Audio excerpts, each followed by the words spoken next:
Olá pessoal, tudo bem? Meu nome é Ivan e hoje irei apresentar para vocês o pacote EDM, que é um pacote do software R feito, que usa uma interface gráfica em HTML que nós utilizamos para gerar um banco de questões que nós mesmos criamos por meio da interface gráfica. E qual é o intuito do pacote EDM? É a gente poder gerenciar essas questões por meio de uma interface gráfica, que no caso é HTML, e poder, obviamente, gerar as questões em PDF ou em XML. E ainda, a gente pode gerar N tipos de questões diferentes, misturar as alternativas entre as questões, e a gente pode também utilizar questões de outros professores. Tá? Então, esse vídeo, o intuito deles é apresentar esse pacote EDM, essa interface gráfica, para que se você aí tiver um interesse em utilizar esse pacote, você tenha aí terão outros vídeos tutoriais que você pode utilizar para poder aprender como utilizar o pacote EDM. Beleza? Vamos lá então? Bom, gente, então essa é a interface gráfica do pacote EDM, tá? Então, por enquanto, a gente só tem aqui em dois idiomas, em português e inglês. Ele é um pacote que foi feito, inclusive também, você consegue adicionar tantos idiomas quanto quiser, tá? Basta mandar para mim a tradução dos menus em um arquivo que eu consigo colocar isso tranquilamente aí para poder colocar em uma outra linguagem, beleza? Então, esse é o menu início da interface gráfica, ok? Vou colocar em português aqui, tá? Então, bom, o que eu vou mostrar primeiro para vocês aqui do pacote EDM? É justamente aquilo que é o objetivo principal dele, que é a gente poder gerenciar um banco de questões. Então, nesse menu, por exemplo, utilizar banco de questões, a gente já consegue visualizar aqui dois bancos de questões. Um que é o banco de questões que vem por default instalado no programa, tá? É um banco padrão para o usuário, ter uma ideia aí, poder testar, enfim. E o outro é um banco de questões meu, que eu criei já, e venho gerenciando já há algum tempo isso aí, tá? Então eu vou clicar aqui no meu, por exemplo, e aqui ele lista, uma série de questões já que eu fiz e que eu fui preenchendo esse banco, ok? Então, como é que ele gerencia esse banco de questões? Então nós temos aqui na primeira coluna um arquivo, o nome do arquivo, que eu criei. Ok? Tem um padrão para nomear esses arquivos, uma hora a gente chega lá, não é o intuito desse vídeo, tá? Ele está classificado por disciplina. Qual é a disciplina que essa questão está alocada, Então, no meu caso, por exemplo, que dou aula de estatística básica, estatística inferencial e estatística experimental. Então, obviamente, eu preciso organizar isso aí, Então, os arquivos aqui no caso, ele pode listar até 100 arquivos por vez, Então vou aumentar aqui o leque para vocês verem, ó.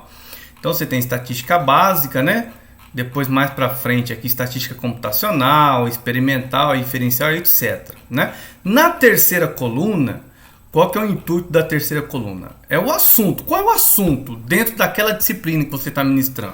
Então, por exemplo, estatística básica tem vários assuntos. Nós temos aí a parte introdutória, dizendo o que é estatística, da onde veio, qual é a origem, o que são variáveis, o que são dados, etc. e tal. Depois vem o que? Os métodos de amostragem, Quais são os métodos de amostragem que nós temos? Aí tem alguns métodos que eu abordo no curso que eu ministro, E você tem outros assuntos referentes à estatística básica, tá? Então, você pode organizar dessa maneira, aliás, eu aconselho que organize dessa maneira, Depois você tem os tipos, tá? Então você tem aqui dois tipos, basicamente, as questões objetivas e as questões dissertativas. As objetivas normalmente são questões de assinalar, ou você colocar alguma coisa ali, e as dissertativas são abertas, que a pessoa tem que escrever uma redação breve ali referente àquela pergunta, ok? Nós temos aqui o nível de dificuldade, Então você tem aqui, você pode classificar suas questões em fácil, médio e difícil, Então você que vai classificar aí. E aqui tem uma outra funcionalidade que foi acrescentada agora nessa nova versão, que é para você visualizar a questão. Então, por exemplo, aqui, eu não lembro mais ou menos qual que era a pergunta dessa questão. Então você pode vir aqui visualizar e pronto, ele gera aqui um HTML temporário, só para você ver, olha que interessante. Ó. Então tá aqui a questão referente àquele arquivo, beleza? Tá? Então, aqui, né, eu vou gerenciando. Aí na hora de gerar, né, como é que eu faço? Mas você seleciona aqui, né? Eu vou, por exemplo, eu quero gerar essa e essa questão, né? Então eu seleciono quantas questões eu quiser, né? Posso inclusive selecionar do meu banco e de um outro banco. Então eu vou selecionar uma aqui só para vocês verem, essa primeira aqui, né? E aí então eu posso gerar uma prova, vamos dizer assim, né? Então minha prova vai conter o quê? 3 questões. Então eu venho aqui e gerar questões em PDF. Lembrando que eu posso gerar tanto em PDF quanto em XML, tá? Então gero aqui, por exemplo.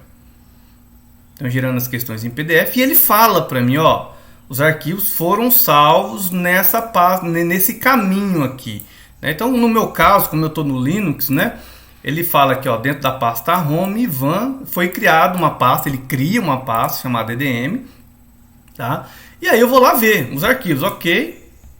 Vou ver, então onde estão esses arquivos, né? EDM, deixa eu ver, não, aqui não. Pasta pessoal, meu home, EDM, tá aqui, ó.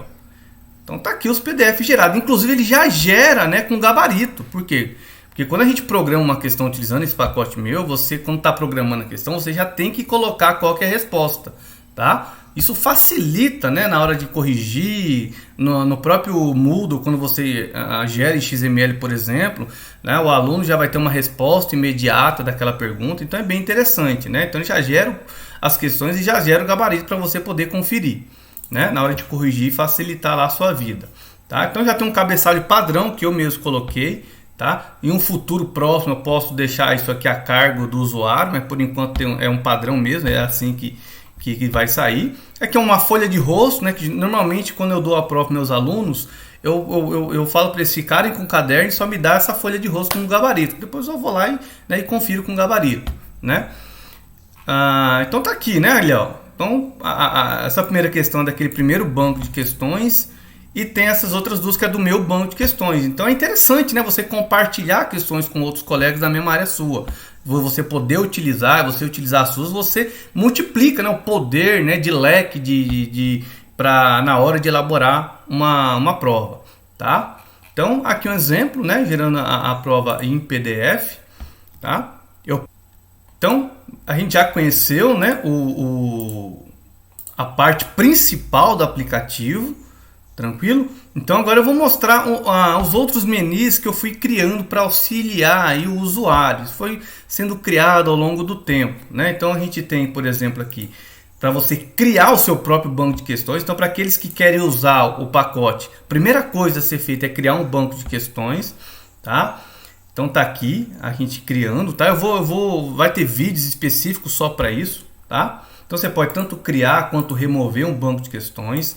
Aqui para você criar uma nova disciplina, então, por exemplo, se eu quisesse criar uma outra disciplina, eu venho, escolho, né, aqui o país, está aqui o meu banco e aqui eu coloco a disciplina que eu quero. E aí gera a disciplina que eu quero gerar. Ou, alternativamente, eu poderia não criar uma disciplina, mas criar um assunto dentro já da disciplina criada. Então ele fala aqui, ó, qual disciplina eu quero criar um novo assunto? Então eu vou escolher experimental. Então você escolhe um assunto novo lá e gerar assunto. Se você quisesse criar apenas um assunto e não uma disciplina, tá? Programar questões, então aqui a gente tem duas alternativas, né? A gente tem a parte interativa e a não interativa. A interativa é para aqueles que não têm conhecimento de LaTeX, tá? Então se você não entende LaTeX, porque as questões aqui depois eu vou mostrar com mais detalhes, ela é um arquivo R no web que tem ali programação LaTeX e programação R. Então, para aqueles que não sabem disso aí, não tem problema. Eu já fiz isso aí justamente para você aí que não tem nenhum conhecimento desses programas poder utilizar esse pacote, tá? Então, aqui eu fiz uma interface gráfica justamente para facilitar a sua vida. Então, eu quero fazer uma questão do tipo texto. Então, eu já coloquei aqui um exemplozinho, né? Uma questão do tipo texto. Então, você coloca o cabeçalho da sua questão, né? Aqui você já coloca a resolução, o gabarito. Se você quer inserir uma figura ou não, você vai escolher aqui, né? E salva o arquivo. Se eu fosse querer inserir uma figura, eu teria que colocar aqui o caminho completo, tá? Mas vai ter aí um vídeo explicando exclusivamente aí como criar uma questão com figura, então vocês fiquem tranquilos, tá? Por enquanto eu só estou apresentando mesmo a interface gráfica para vocês, tá? Aqui nós já vimos. Aqui, atualizar o banco de questões. Então, por exemplo, né, vamos supor que há uma adesão legal do pacote. Então, as pessoas, à medida que vão criando o seu banco de questões, elas podem ir mandando para mim. Aí, o que eu faço com o seu banco de questões? Eu vejo, né, a integridade dele, se os arquivos estão todos corretos, e subo para um repositório. No caso, eu estou usando o GitHub. Então, por exemplo, o seu pacote fica lá arquivado no GitHub. Aí, se tem um outro professor lá que está usando o programa, ele pode atualizar o seu banco. Então, o que vai acontecer? Se no momento não tinha o banco do professor A, né, e a hora que ele aperta esse botão, ele vai baixar aquele banco de questões e atualizar o seu leque de questões ali local na sua máquina. Ou seja, ampliando, né, as alternativas que você teria para fazer uma prova. Tá? Então, é bem interessante isso aqui. Tá? Vai ter também alguns vídeos específicos para isso. Aqui tem um guia do usuário, um guia básico, né, do usuário. Tá? Então, aqui dizendo, né, como você, bem resumidamente, né, como você faz, programar uma questão, etc e tal, tá? E aqui tem para você atualizar o aplicativo. Então, às vezes eu vou programando, vou melhorando um aplicativo, né, e às vezes você está com uma versão aí que já tem uma nova lá no GitHub, por exemplo, né, que é onde eu coloco lá. Então, você aperta atualizar, ele vai atualizar aí a sua versão, se caso a sua versão estiver desatualizada comparada à que está lá no repositório, tá? Então, essa é a interface gráfica EDM, beleza? Eu espero aí que vocês tenham gostado. Se você acha que a interface gráfica é útil, use, né? É óbvio que ela tem muito a crescer, tem muito a ser melhorada, né? Certamente você vai encontrar algum bug, mas como diz os outros, né? Assim, não fique chateado ou bravo, mande um e-mail, reporte qual foi o bug, qual é o problema que está acontecendo, que eu vou tentar melhorar o aplicativo. Ok? Então, gente, esse era o intuito desse vídeo, era mostrar o aplicativo para vocês. Então, se você está interessado aí, né, em utilizar para elaborar provas, tá? Assistam os próximos vídeos que está ensinando aí como instalar o pacote, quais são os pré-requisitos básicos que você deve ter na sua máquina e assim sucessivamente. Eu vou fazendo aí outros vídeos tutoriais referente a esse pacote. Beleza? Então, agradeço a atenção de todos vocês aí e até o próximo vídeo.